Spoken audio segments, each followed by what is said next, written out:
Hey, this is Jordan from Jersey, and these are the comic reviews for the comics that I read week of June 24th, 2009. So we're going to start off with a few quick mentions. Terror Incorporated, Apocalypse Soon, issue number 3 of 4. Interesting story. Looking to see where it goes, but it's not bad. I don't know if it's worth the $4 though. I'll let you know when it ends.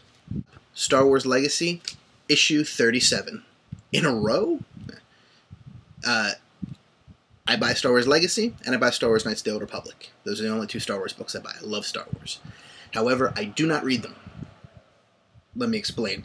I do read them, but I wait till I have a whole bunch of issues saved up, and then I read them in a row, because they're both on the fringes of continuity, and I don't need to read them as they come out week to week. I just like to save up a bunch and read them in one nice big pile there.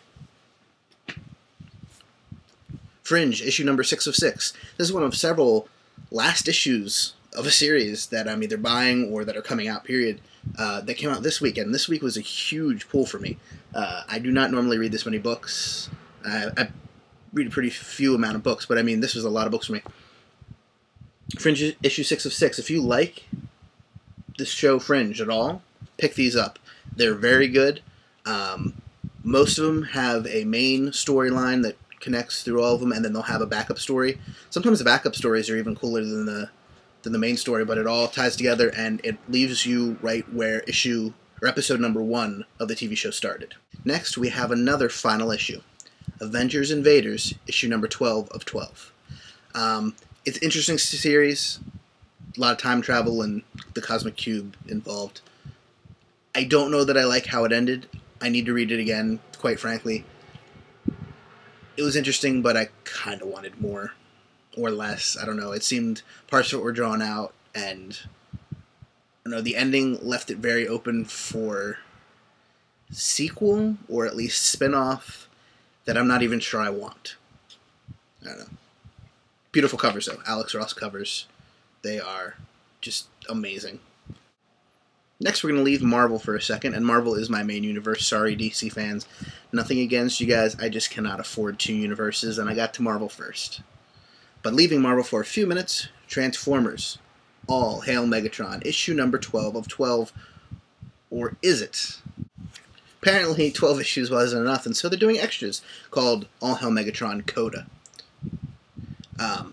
Something I do love about this series, and the story inside, it's an alternate universe where Megatron has defeated the Autobots, goes to Earth, takes over with really no resistance or no realistic resistance, and then the Autobots reform and fight back, and you can pretty much follow from there. The story, it got better as it went along. I cared a lot more about the Autobots story than I did about the humans, which makes perfect sense. But it was an interesting read, and I love the covers. They all have these alternate covers. I don't know if you'd call that an Art Deco or a communist propaganda poster style.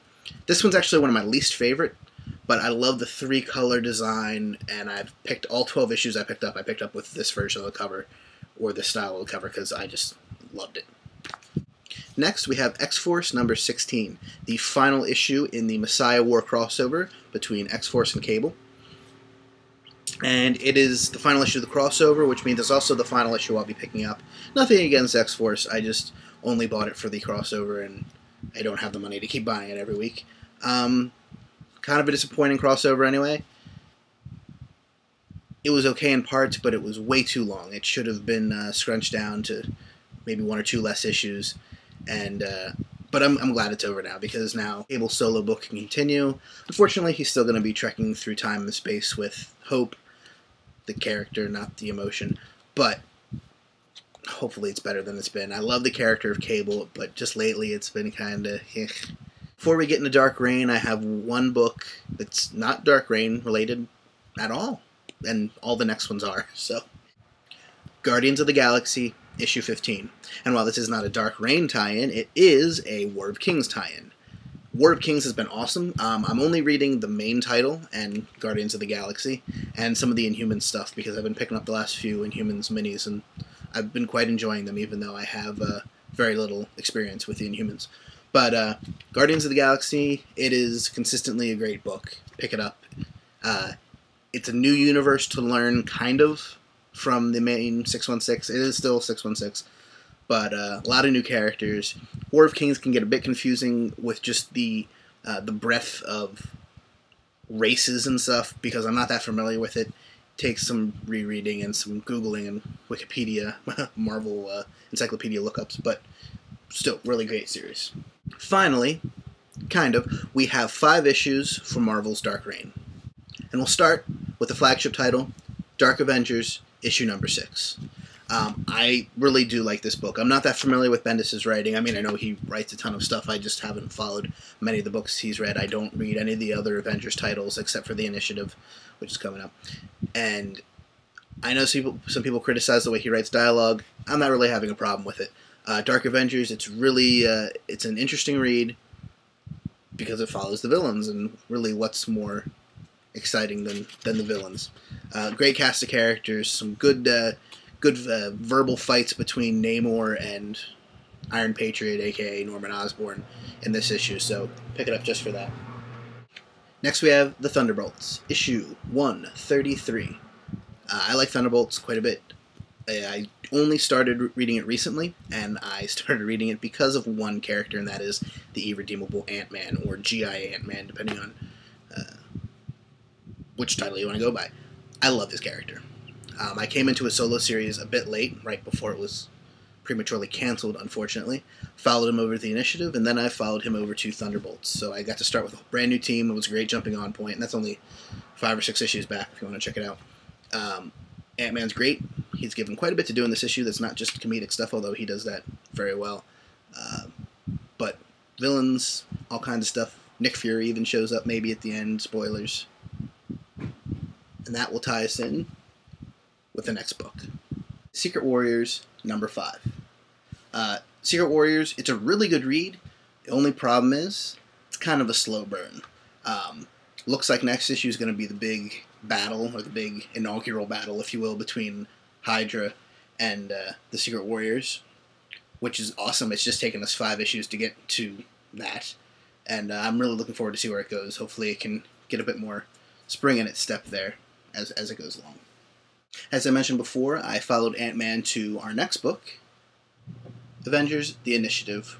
Here we have issue number 25. Avengers, The Initiative is nice because it introduces you to a lot of new characters, which I quite like, and gives you just enough so you can follow them without having to know their entire backstory. Not that many of them have that much of a backstory, but introduces you to a lot of characters, and they keep switching them out, yet the story still flows pretty well with the narrative, and it's one of the best things to come out of Civil War, really. It's been a great title. Funny at times, dramatic at times, but all around a great read. And our final issue today is Amazing Spider-Man, issue 598. That's right, only 2 away from the big 600. And yes, you see that right. It's Pregnant Menace on the cover. Kind of. It's just plain disturbing. It's not kind of disturbing, it's disturbing. When we last left, Peter Parker, the Amazing Spider-Man, kind of looked like he died in the last issue. Turns out he didn't. In a little flashback, we figure out why. And he's still their prisoner of the Dark Avengers, but it's really his job to get out at this point. In this issue, follows him trying to escape. Harry Osborn has some great conversations with his father, Norman Osborn, and finally dons the American Sun costume, which not huge on the helmet visor thing, but that can be easily changed later on. It's also interesting in that it's not entirely determined by the reader whose side he's going to be on. I mean, you can definitely lean one way or the other, but it's kind of ambiguous at the end of the issue who he's going to be fighting for. I love this title, Amazing Spider-Man. Spider-Man's one of my favorite characters. This title comes out 3 times a month now, which is very cool. You can skip an entire arc if you don't like it and come back in the next month. Menace, though. Let's go to Menace. Pregnant one right here. She changes look at the end of this issue like 4 times. And I'm not talking she looks a little bit different from panel to panel. She's changing colors. And it's not explained at all. It was very weird. And hopefully it's explained in some upcoming issues, because otherwise it was just a big WTF. No idea what was going on with the whole color changing thing. She looked like the female Loki in certain panels, and I don't know. But, yeah, we'll find out next issue, hopefully, because that was weird. And those are the comics I read in the week of June 24th, 2009. See you next week.